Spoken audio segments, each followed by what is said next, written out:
Welcome to the Hero Maker podcast. I'm Andrea Schreeman, writer-director EP, living in LA.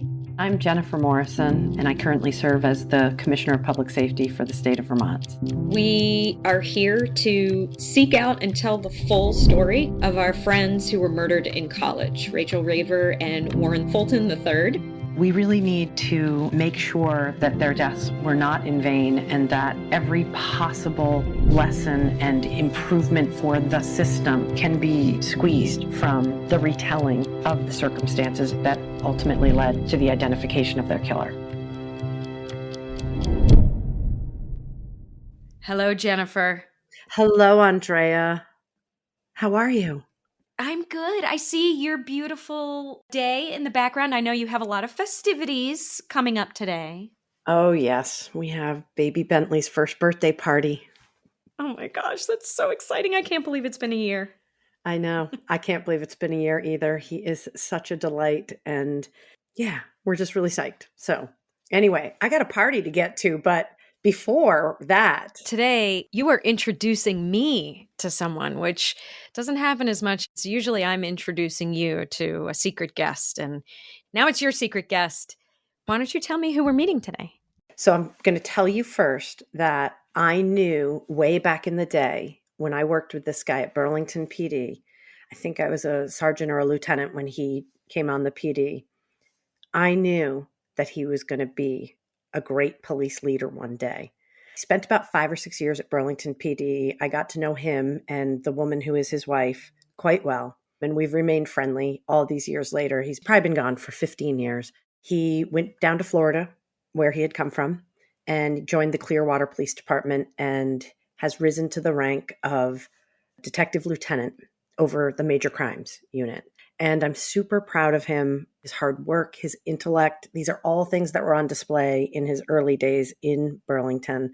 And it was always a pleasure to work a shift where Mike Hasty was on my team. I thought he would have a really great current perspective on how these investigations go so that we can compare and contrast to the way Rachel and Warren's case went or any other dirt roads that we like to go on this Hero Maker journey. So I brought you Detective Lieutenant Michael Hasty from the Major Crimes Unit of the Clearwater Police Department. Wow. I can't wait to meet him and hear about the good work that he's done. Thank you so much, Jennifer. You're welcome. And here we go. This is Detective Lieutenant Mike Hasty of the Clearwater Police Department.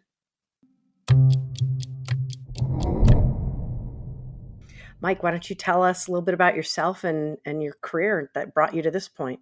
Thank you for letting me help you with this. So I grew up in New England, in Vermont, and then moved to Florida. I was working in healthcare administration, and I always wanted to go into law enforcement. So I put myself through the academy and signed on in 1999 with the Pinellas County Sheriff's Office. I was here for 4 years, and then I decided that I wanted to go back to Vermont, go back to where I was from. That was good and bad. The bad was the severe miscalculation on the weather because the Vermont weather as a child, which I remembered, was fun. Working in it as a cop in Burlington was not.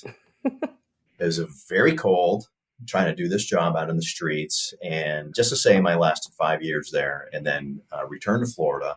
And I signed on here at the Clearwater Police Department 15 years ago. And this is where I've been ever since. Jen described that you are now overseeing a large department that includes cold case, I believe, but in Vermont. And then when you were working the beat, you were working as a homicide investigator? Yeah, so here at this agency, I competed for an open spot in the homicide unit and got it straight from the patrol division. Most of the time, you don't go straight to homicide. You go to other detective units and then move towards homicide. So I got lucky and went to homicide in 2012 and was a detective for 6 years in that unit. Then I was promoted to sergeant and was assigned to the homicide unit to run it as the homicide sergeant, and was there for 3 years and then was promoted to lieutenant in the criminal investigations division. So I now am responsible for the homicide unit as well as several other units. I don't think he got lucky getting promoted or getting transferred directly to homicide. Yeah, I was lucky. It was luck. I think there was a lot more than luck happening there. Because you've worked with him before. Yeah, I've worked with him and I know how good he is. I know how diligent and dedicated he is. And I don't think that was luck, but you can tell it your way and I'll tell it mine. All right, we'll save that for another podcast. The Luck podcast. We'll debate that. Is it luck?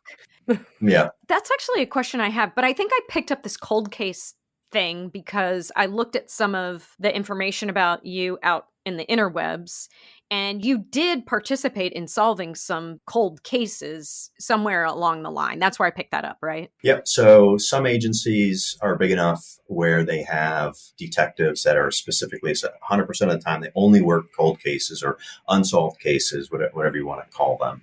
In the general world, they're called cold cases. Inside the profession, we try to consider them just unsolved or open as opposed to cold. Cold assumes that nothing's happening. So it's just an open and unsolved case. This agency, when I went to the homicide unit, the sergeant at the time, who was my first sergeant, had been a prior homicide detective in the unit. And he had always said to himself, if I ever had an opportunity to get those old cases out of the closet and we start working them like we should be, then I'm going to do it. And he had that opportunity. And so I was in his unit at the time, and that's what we did. We never had downtime. You were never in the middle of waiting for the next homicide to happen because we had all of these unsolved cases that we worked. So we split them up and we focused on the ones that had highest solvability factors.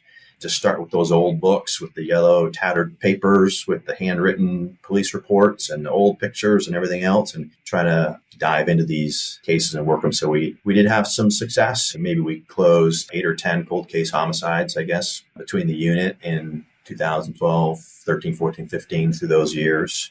There are some cases where there just isn't anything that you can do, and that's frustrating. But the ones that still have some meat on the bones, those are the ones that we like to go after, and we did. So that must be a bit of a study in contrasts, opening up a unsolved case, the boxes of evidence, the paper files, really going through the materials from those unsolved cases from 30 or more years ago and comparing that to what the contents of a homicide that happened right now tonight, what that case file would be like. I wonder if you could just draw a bit of a word picture for our listeners about the differences of what you were sifting through in those old cases versus how it goes now. That's really it. The older the case, the further back in time you go, the further back in methods that you go. The reports were handwritten, and they were written in a different style than what we write now. Because they're handwritten, my personal opinion is that it's likely that those reports were more abbreviated than the reports that we would write now. As a result, you would have to sort of read between the lines a little bit of what they were trying to accomplish in those handwritten reports and try to understand what maybe the detective's investigative theory was in the case. The photo documentation today, high speed, high def, digital photo documentation and all that. We've got cases with Polaroids. So those are a couple of differences. Evidence, packaging, we've got cases, 78 case where a knife was involved. We have the knife, still have it to this day. At the time in 1978, it was packaged in plastic. You can actually see what would be blood staining on the knife, but of course the DNA is completely degraded because of the packaging, of which in 1978 there was no way to anticipate that they should do something different. Those are just some of the examples. Witnesses are deceased or sick or moved way out of the area. We have no idea where they are. I have to kind of track them down. I've traveled around the country on these cases, as opposed to a case now. You automatically go after video evidence, license plate readers, digital forensics, cell towers, all this kind of stuff. All the databases that are available to us, you go right after those and start sending off subpoenas immediately for IP addresses and all this kind of stuff. So different than then and now, for sure. You know, just the pictures alone, and I've seen a few of these Polaroids and the stills, and you might not even have the negatives anymore. They might be long gone.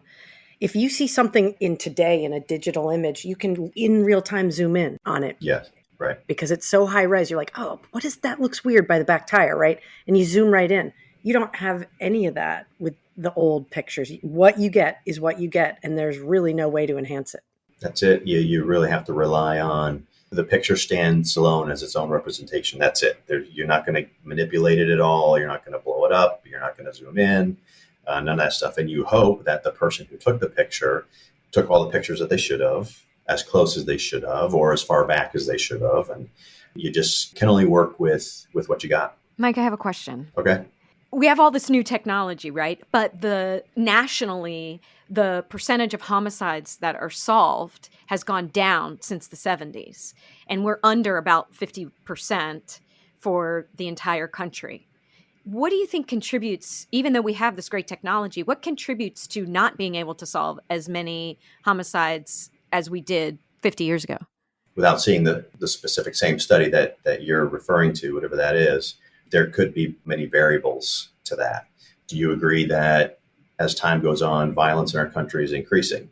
So maybe we're having more homicides than we did before. So there are more cases to work. I know that our oldest unsolved case here is from 1968, but I don't know if that means was there never an unsolved case prior to 1968, or is that record keeping? So I'm not sure about that. I also think the standard has changed. I mean, like you Mm-hmm. really have to get over a high bar to file a case with criminal charges. And I'm not sure that was always the same. Yeah, you really do. Having not worked as homicide detective, I experienced however it worked 30 years ago to be able to personally compare. Well, I But think Miranda might have had something to do with it. yeah, I don't know. It could be so. That's a variable also to be considered. So, we work very closely with prosecutors, and they're the ones that have to make a filing decision. They're the ones that have to try the case in court, and they're the ones that have to be comfortable that they would prevail.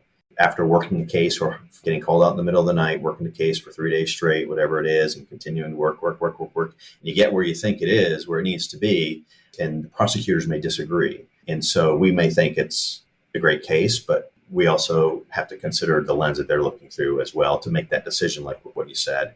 That's a variable as well. The prosecutorial decision to file on a case may be different than it used to be. That's really hard to swallow. We talk a lot about prosecutorial discretion. Yep. One of the things I also wonder about, if you say 30, 35, 40 or more years ago, I think that our communities were smaller and more close-knit, and people were more willing to cooperate with the police, and we were not as spread out to the suburbs. So everything was sort of central to a community, as opposed to everything is very diffuse around the country. And I don't think our social cohesion or sense of responsibility to our neighbors is as strong as it used to be. So I'm wondering what the role of eyewitness testimony and, quote, doing the right thing, how that might play into these statistics. Yeah, it may as well. And in addition to the things that you mentioned, we're also, I think, much more transient than we used to be. People are coming into an area, leaving an area. The ability to do so is much easier now than it once was. So that's an additional challenge to these kinds of cases. For sure. What's your favorite part about this job? Which job? Law enforcement or investigating major crimes, or which part are you talking about? I think investigating major crimes, homicides in particular. I love the interview. My favorite part is the interview. Yeah, say more about that. Let's hear about your experience of the interview. With our investigations now, some of the things that I mentioned, technology based, it could be easy for a newer homicide detective to rely heavily on technology to bring a case to closure. But just as important, and maybe sometimes what could be lost, is the ability to just go out and find people, track them down, and talk to them, look them in the eye and talk to them about the case. I enjoy that. I like that part of it. I think that's important. You can really get closer to the case that way by getting closer to the people. And then ultimately, the cell towers aren't going to solve every homicide for you. So you have to do the old gumshoe detective stuff sometimes. The interview room is always very challenging. You have to understand the offender. You have to understand their history. You have to have an interview strategy. You have to be able to ask them a question which is setting up the question you want to ask 7 questions from now. It is a chess game, and you have to play into their strengths, their weaknesses, things that they are committed to, things that they're not committed to. Ultimately, you're trying to obtain a confession from somebody on a crime that's going to put them in prison for the rest of their life. And so how do you get another person to do that? It's a great challenge, and sometimes you're successful in getting that. Sometimes you're not. The very best outcome of an interrogation, of course, is a confession. The second very best outcome is a lie contrary to physical evidence. So if you don't get the confession and you can tell that that's the way it's going, then you can start letting them give you lies contrary to physical evidence, which can be just as effective. I really like that part of it and miss it that I don't get to do that anymore. Yeah, that's one of the problems of becoming a boss, is that you don't get to be the one in the interview room. Obviously, everybody wanted to get a confession if the person was guilty. That's the goal. But it was also, to a lesser degree, satisfying to get admissions that did not constitute a full confession, Yeah. but where they made admissions that corroborated pieces of what you already knew, either through evidence or through other witnesses or through the victim, that help you build that foundation. And, the further you get into the story, the bigger a foundation you need until you get to that tip top, which is the whole enchilada, the confession. Yep. That's right. So that's what I miss. Do you find that people who show up and want to do the job of a detective have that skill already? Like that's something innate, or is that something that can be taught? And how do you teach it? Both. Really, where you start to learn how to talk to people is in the patrol division. And it doesn't matter what kind of case it is. My advice that I give to young officers, patrol officers, especially those aspiring to become investigators in the detective division, is a couple things. They have to do things the right way, the same way every time. You're never going to be good at the big ones unless you're good at the small ones. You can't hurry through and get to probable cause on a case and then move on and expect to be successful as an investigator later in your career. When I was a field training officer, and even now when I have opportunities to talk with younger officers, newer officers, I encourage them to be as good and thorough investigators now, no matter what they're investigating, because it's going to pay off for them later. What do you think is the most important skill, if you had to give a top 3 of really effective, ethical homicide investigator? You have to be committed to do this. Tell me more. You really do have to be committed to do this. Homicides rarely occur at a nice, convenient time, 10 o'clock in the morning, in a nice, cool, shady location with a whole bunch of nuns that were walking to the church to be your witnesses that walked by when this occurred, and you have the bad guy there and the weapon there and all. Never is it like this. I've joked here before that you can predict when a homicide will occur in this city. It will occur on a Hasty family special occasion, 45 minutes after I've fallen asleep at night, or on the weekend. Any one of those times, you're likely to have something happen, right? So you have to be dedicated and really commit to this craft to be willing to come out in the middle of the night, come out under any circumstances, at any location, no matter how you may find it. Bad weather's moving in, you have an outside crime scene, and you've got 20 minutes before the next Florida thunderstorm. Being away from your family, missing kids' birthdays, soccer games, baseball games, or leaving those things, even worse. Missing those things, it's not always, it's not all of those, but it just seems to happen. And not only do you have to be committed, but your family has to be committed to it as well, because they're the ones that are missing you from those things. It starts there, and you can't do any of the components of the investigation if you don't start out being committed to do this. I believe that. And I want to come back to something you said, but what would be your other 2 most important skills? Next, after being committed, you have to be comfortable talking to people, talking to anybody, no matter if you think that they did a horrible thing or they didn't, or it's somebody that you wouldn't normally spend any time with in your personal life. You have to be able to just talk to anybody under any circumstances and talk to them about things that they may or may not want to talk about. So you have to be able to do that. And that's one of those things that you learn as a new officer that you can then apply later as an investigator if that's what you want to do. So you have to be committed. You have to be able to talk to people. And one more thing. Only if you want to tell us. You have to be able to learn and grow and adapt to the way that investigative techniques develop, because you could get set in a certain way and fail to transition to whatever new technology comes or something that you lose. You have to be able to adapt to what's available to you. So some of the technology that's available to investigators currently, some of the detectives that have been around for a long, long time that didn't have this when they first started, it's tougher for them to sort of transition to that and understand it and apply it. than it is for a younger detective. I think those are pretty good traits.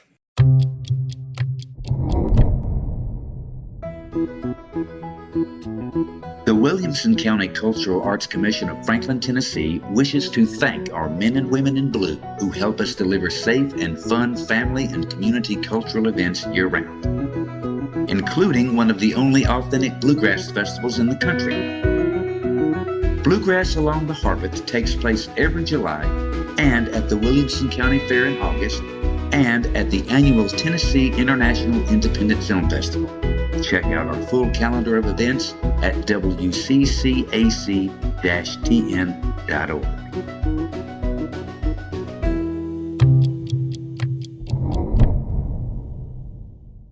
I want to come back to what you said about being committed, and your whole family has to be committed. And I just wonder if you have any advice for families like yourself that are two first responders, two police lieutenants doing different jobs, but very important and dynamic jobs. It's not that uncommon that if one is a first responder, that frequently a spouse is in some sort of emergency services as well. And I wonder if you have any advice for young couples who might be thinking of getting together and marrying while they're both still on the job. So the advice, let's see, the advice would have to be that, especially getting on the job or early on the job, that things are going to be very fluid and things are going to change. And when you're junior, you have very little control oftentimes on your schedule, because when you're bidding for the next shift, when it comes up, it starts with the most senior person. They pick what they want. It comes down and you sort of get what's left. You have to understand that there's going to be shift work. And in this circumstance that you described, you have to have a common ground outside of the job. Because if you don't, then there's no foundation there to be able to survive any length of time. You have to live near the grandparents for sure. Without that, I don't see how this works. Right. I'm wondering if the fact that you and Meg are both on the job in really demanding roles, if that adds a different layer of complexity to just what we know from talking to other police leaders and other people who've done this job. We know the job is full of stressors and there's a layering on of trauma from the cases you experience. I'm wondering if having the two parents both subject to call out and doing things, if that brings different levels of stress and complexity that maybe others don't see right off the bat.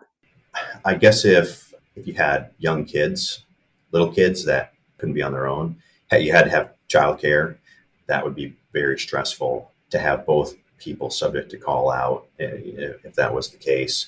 Absent that, it's my opinion that if two first responders end up in a personal relationship, then that may actually be helpful. Having somebody that understands, having somebody that you don't have to, not going to get peppered with, what did you do?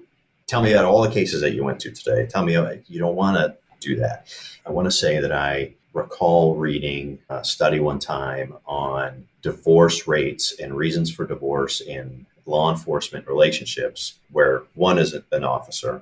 The perception is at home is that the officer is disengaged with the family, doesn't seem to care about what anyone is doing, doesn't seem to care what decisions are made, doesn't even care what's for dinner, and just wants to sit and watch television, and then ultimately leading to an end of the relationship.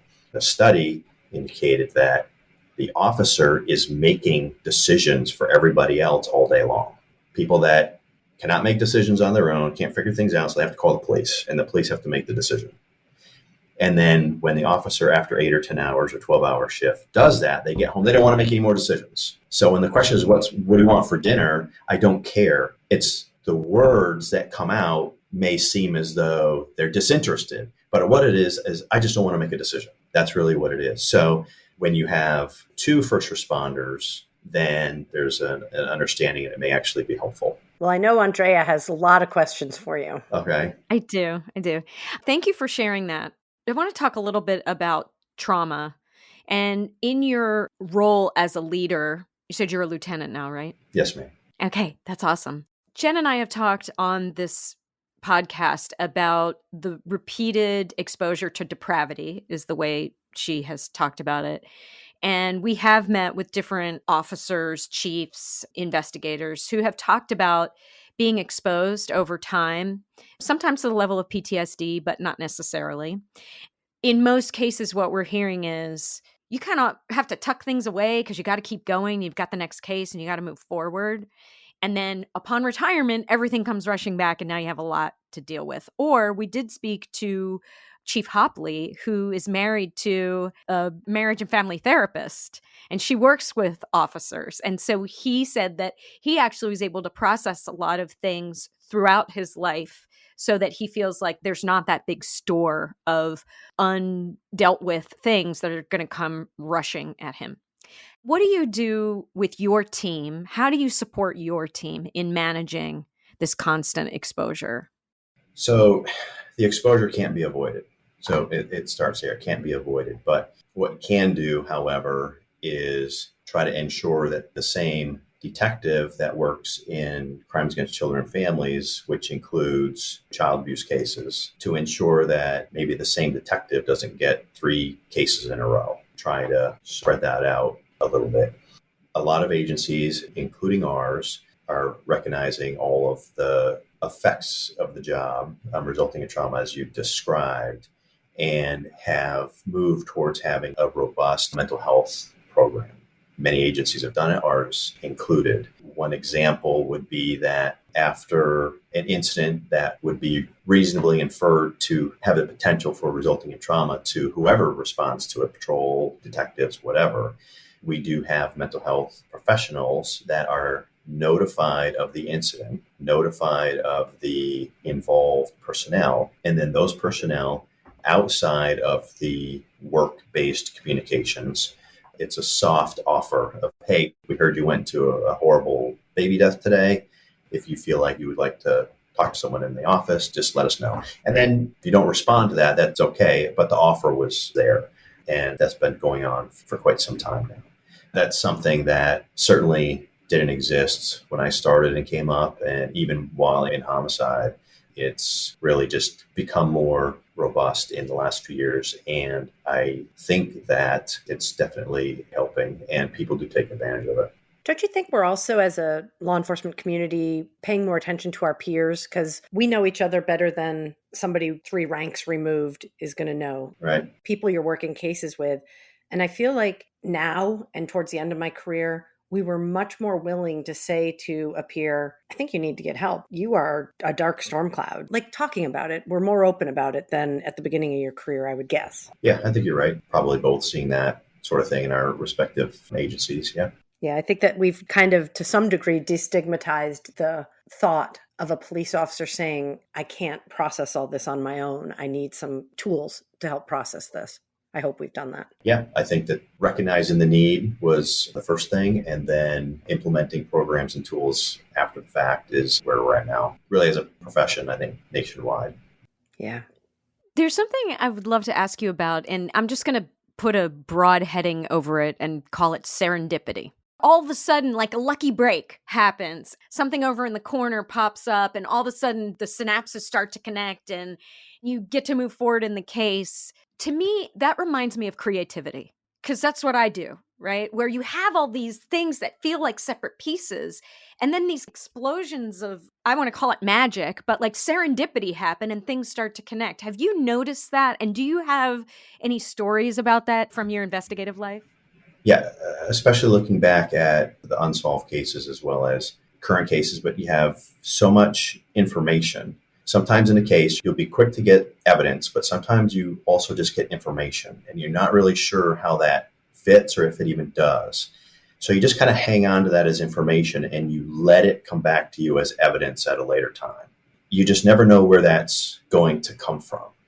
You never know what biases, what allegiances, or what fears that a witness or an involved person may have at the time of the original investigation, what loyalties that they may have. And when you talk to that person, they may, for example, provide an alibi for the offender, not just an alibi, but a strong alibi. And so the investigator then moves on.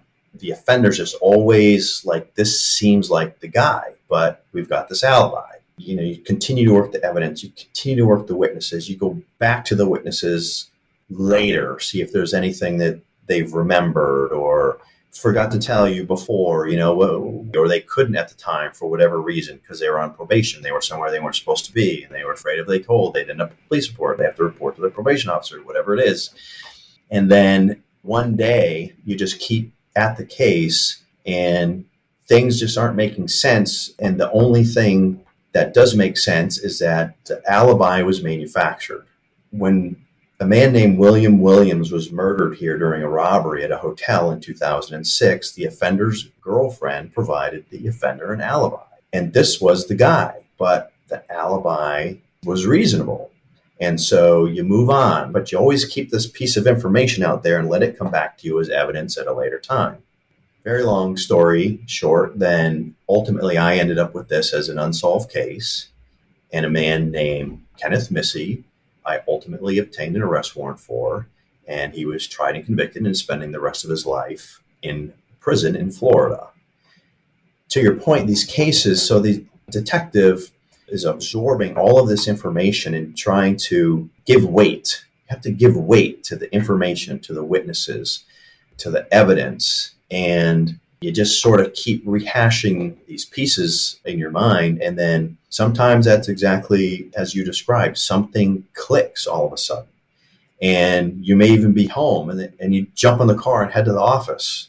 That person said something that, now that I think of it, doesn't match up with this thing over here. And I got to look at that right now.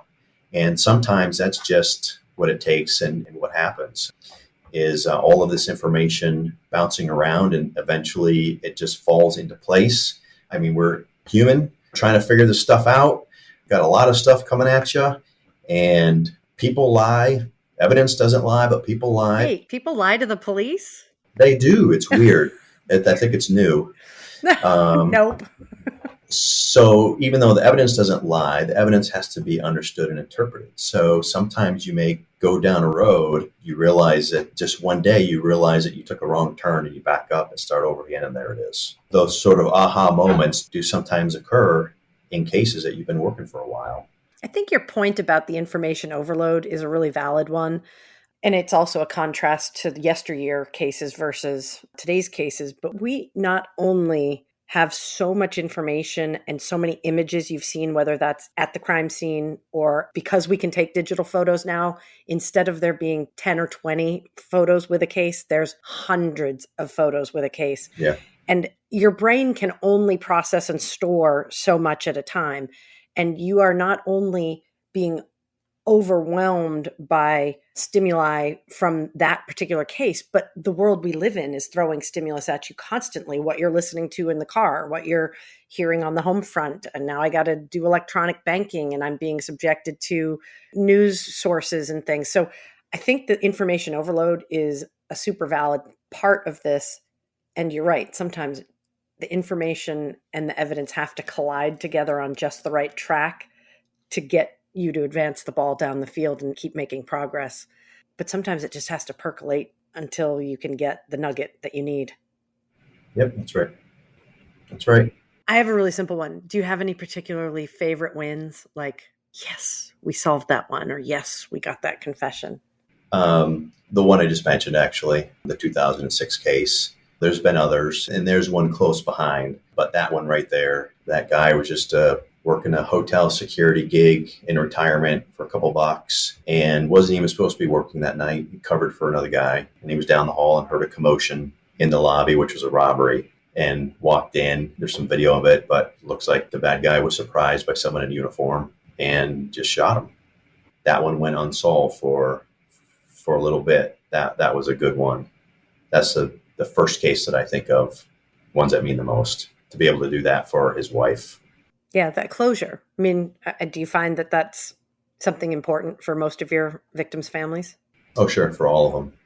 Yeah, for all of them. To be able to tell them, we got him, whether it's that night or a year later or whenever it is. The arrest is, prosecution comes later and outcomes vary. But when they learn of the arrest, I think that looking through their eyes, that's something that means a lot to them. So that keeps us going. It does. It's fuel. Yeah, that was one of the things in the case of our friends that was so frustrating, because we went 17 years, Andrea, before the first link to another case came up, and then another 5 years, something like that, until the identity of the killer. 12 and 17. Yeah, 12 years and then 17 years. Yeah. It just was the not knowing. No closure, no satisfaction at all. If you or someone you know is connected either personally or as the result of violent crime to Alfredo Prieto, a convicted rapist and killer who lived in and around San Bernardino, California, Arlington, Virginia, and Jamaica, Queens, New York between the years of 1984 and 1990, we'd like to hear from you. Please email us at info@theheromakerpodcast.com. What's the most frustrating part of your job? And you can answer honestly because your bosses won't listen, I promise. The most frustrating thing. I think Mike is now trying to find the fourth most frustrating, because I imagine like the first Can't couple say already that went one. through his head. I would say that one. Full filter is being applied right now, right? So, What is one of the most frustrating things about your job?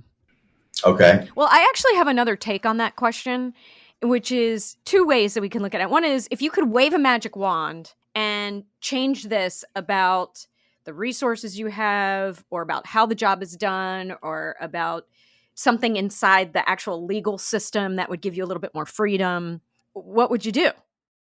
I would go back and wish that the television show CSI was never created.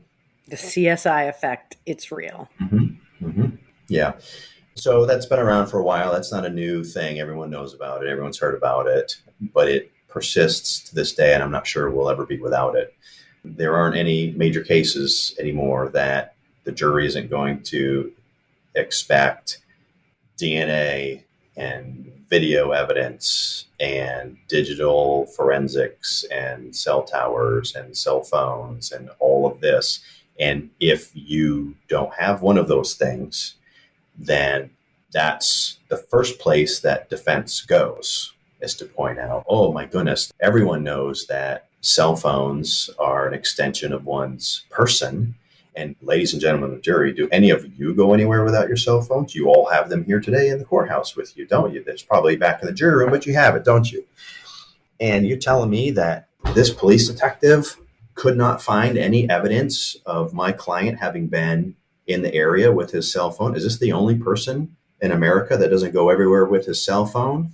If you don't have all of that, then that's automatically exploited, even though it was completely out of your control. Whereas wind the clock back however many years you want to, and it wasn't even there to begin with. So if you do have DNA, or let's say you have video evidence and cell tower evidence, but you don't have DNA. Well, if you had video evidence and cell tower evidence 15 years ago, would you have needed DNA also? Would that have been the expectation of the jury?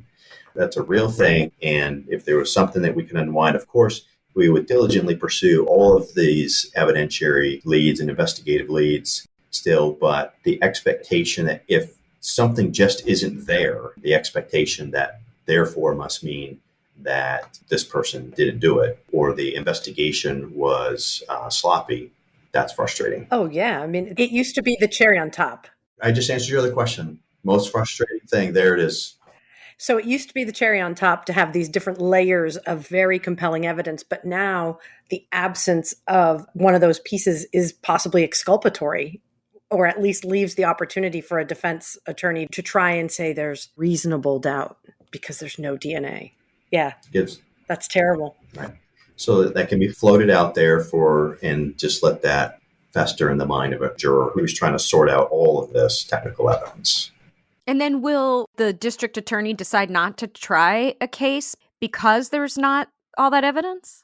No, I mean, if the case is there, it's there. So I haven't experienced that where a prosecutor will not file on a case just because every single possible current form of evidence doesn't exist. No. That's very, very interesting, though. Okay, so can you share with us the story of, give some flowers to someone who's working for you maybe, or share a story of a hidden hero, someone who did a really great job, or someone we wouldn't normally think of? So I think that as opposed to an individual, there's a profession, and that would be the forensic specialists. These are the crime scene technicians. These are the ones that We've got the scene and we call them out and they do all of the processing. So there's a little saying, and I think it's actually quite accurate, that what we do, the police, puts people in jail.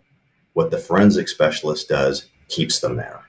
Because without their work and their expertise in crime scene processing, evidence collection, and preservation and proper processing of that evidence in the lab on the backside, if we didn't have that, we can talk to as many people as we want. We can subpoena as many cell phones as we want. We can knock on as many doors as we want. But without what they do, we'd never make a case.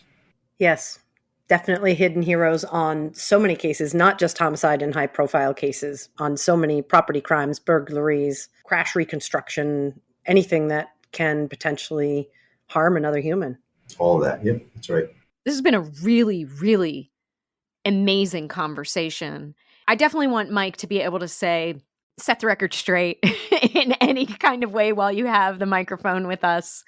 But also, Jen, you're so great at some of these final questions. Oh, I don't think this is that great a question, but I just really want to know if, Mike, if you have any favorite memories or favorite situations from your time at Burlington PD where we worked together, and any trips down memory lane that are fit for our audience to hear. Well, that is such a different place now than it was when we were there, isn't it? Yes. It was very interesting to me. And I think what I look back, about that agency is that having worked here in Florida first and then gone there and seen really a different criminal activity, different policing, different response, entirely different environment. I think that gives someone the benefit of perspective when they work in different parts of the country like that. I remember that about Burlington. And I remember riding on your jet skis also. I remember that. And standing perimeter on really cold sub-zero days. Super cold. I remember having one of the first tasers. Remember when Burlington was back when they were just being tested. Yep.